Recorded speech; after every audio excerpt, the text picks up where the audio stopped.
3 Pennsylvania officials cheated an election and got prison time. My friends, these guys, guess which political party they're from? Yeah, you guessed it. They're Democrats. We got the story from the Federalist. And this story largely went under the radar yesterday. Check this out. They say in Pennsylvania, where officials swear elections are safe and secure, 3 elected officials are headed to prison after admitting they cheated in the 2021 election. Their cases reveal common vulnerabilities in the voting process that have yet to be cured. Now, this is a small story in a sense. It is a local jurisdiction in Pennsylvania where 3 men who were at one time elected Democrat members of the Milborne Borough Council tried to rig a mayoral race. And I know what Democrats are already going to say. They're going to say, this is small fry stuff. The point is, they said it doesn't happen. Ever. Of course it does. And more importantly, it's granular.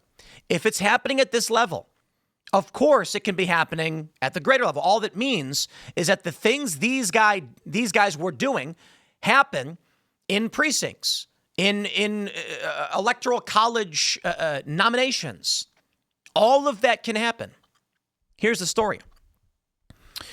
They say the 3 men who all at one time were elected Democrat members of the Milborne Borough Council tried to rig the mayoral election in favor of one of them. They failed by 30 votes, got caught, and in June, each was sentenced to prison. Among the charges were conspiracy to commit voter fraud, giving false information in registering to vote, and fraudulent voter registration. MD Nurul Hassan, 48, was sentenced to 3 years in prison. MD Mansur Ali, 48, was sentenced to 21 months, 1 year of supervised relief, and 1 year of supervised release, and must pay $2,500. MD Rafiqul Islam, 52, received 12 months and 1 day in prison, according to a statement from the U.S. DOJ. The men all pleaded guilty on April 1st. At that time, Hassan and Ali were sitting on the Milborne Council board. On May 13th, Hassan resigned from the board, and the council appointed someone to fill out his term ending December 31st, 2027. Astonishingly, Ali is not yet resigned. Milborne Borough Manager William Stewart confirmed to the Federalist a felony conviction makes Ali ineligible to hold public office, but his seat will only be vacated if he resigns and if the council accepts his resignation, or he is impeached by the district attorney or attorney general, or a judge rules in the favor of a petitioner who challenges the individual's eligibility to hold office. His term ends December 31st, 2025. I love that these guys are convicted of trying to rig an election, and then instead of having an election for those positions, they just appoint someone to take over. See the problem there? They say Ali can theoretically ride out his term in absentia unless one of the 3 previously mentioned actions is taken, Stewart wrote in an email. Milborne, population 1,300, is part of the Philadelphia metro area, a mere 0.1 square mile, about 8 blocks long. As I previously reported in the 2021 election, Ali won, this is the Federalists were saying this, Ali won the Democrat primary in May and advanced to the November ballot. Islam lost in the primary, and Hassan narrowly lost his primary 138 to 120. Hassan decided to run a write-in campaign for mayor in the general election. Islam and Ali agreed to help. Using identification information for people living out of town, the men swapped voter registration addresses to Milborne using Pennsylvania's online portal for voter registration. They told me this stuff doesn't happen. They said people don't fabricate votes. Clearly, these men did it, and it didn't work. Now, of course, I love this. Democrats are playing up what we call survivorship bias, which is maybe that's the wrong way to put it, but the general idea is because the people who don't get caught get into office after cheating, Democrats argue nobody ever cheats. It's like, no, it's just that they're making it through, you morons. And these guys are the ones that got caught. Of course it happens. Why wouldn't it happen? Every crime happens. It's a big world with hundreds of millions of people in it. Why would there not at least be some? It's like the Democrats are acting like the world is perfect and it never happens. And then they say, yes, it might happen, but not on scale. That's a lie. In this small jurisdiction, imagine what happens if you get, I don't know, let's say you have an election where, what did we have in in the 2016 election. Trump won by like 77,000 votes across the entire country. There were many, and there are many, and always are, many jurisdictions where the Republican wins by only a handful of votes. And if you can hand over a precinct to a Democrat or Republican, you can change the game. You do it enough in small increments, it's entirely possible.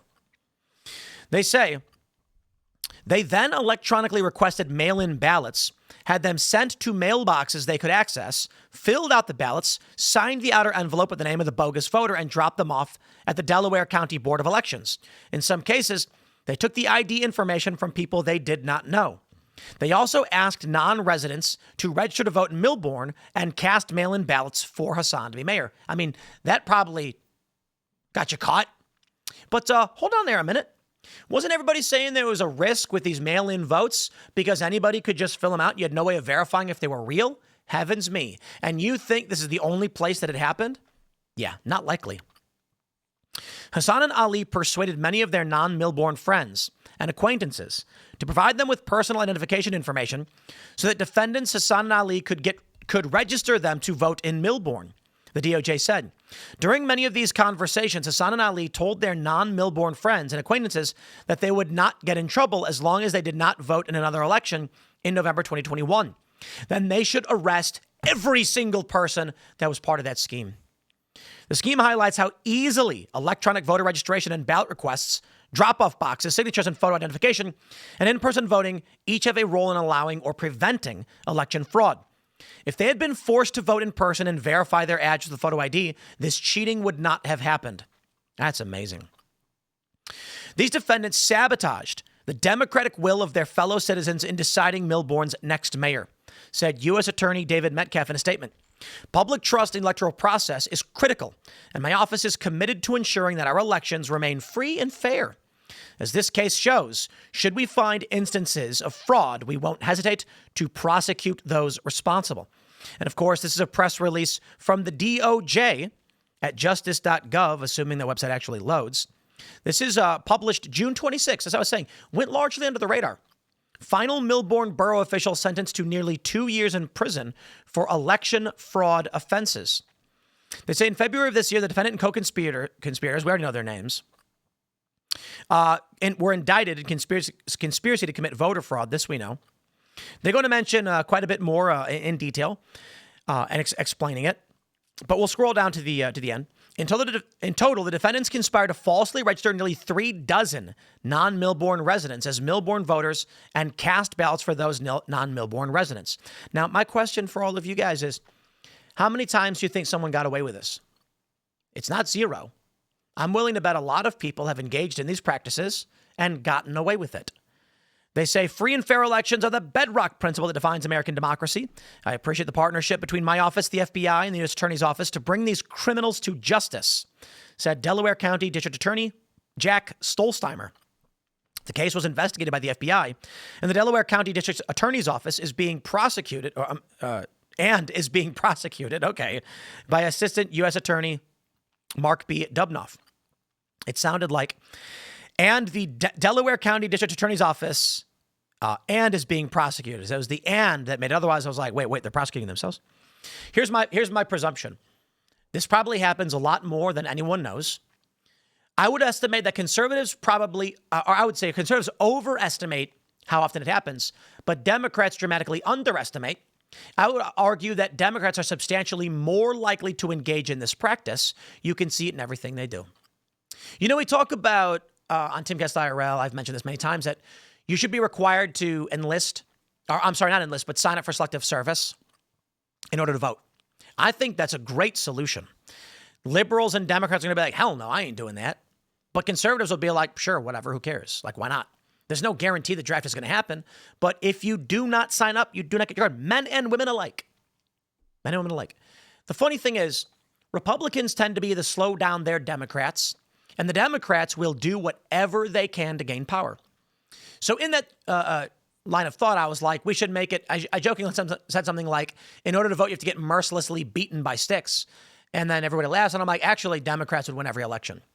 Conservatives are going to be like, I'm not going to let you whack me with a stick, but Democrats are if I'd be willing to bet that if it was getting beaten, Democrats would accept it. I do.